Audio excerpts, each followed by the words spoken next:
पण इथे तर सगळेच दिवस सासूचे सुरू आहेत. लीला कमी होती का? आता तर तिची आई पण आली आपल्या डोक्यावर बसायला.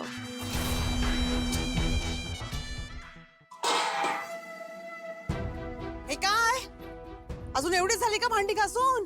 चला चला हात चालवा या काय करताय दोघी? काय गे बायांनो, हात चालवा ना पटापट.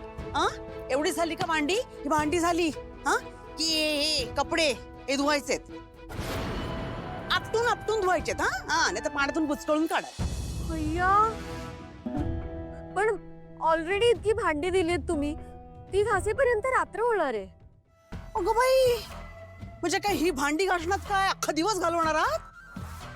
हे बापरे, खूप कामं पडली आहेत. हा अजून सादरींच्या घड्या करायच्या आहेत, फरशा धुवायच्या आहेत आणि स्वयंपाक करायचा तो कधी करणार? जेवायला नको?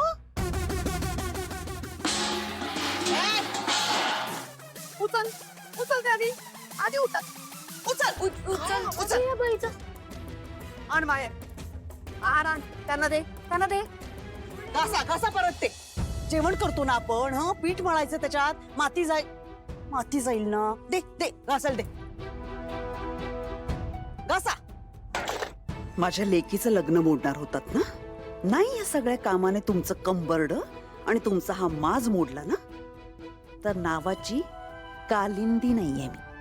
चला आवरा पटापटा करा.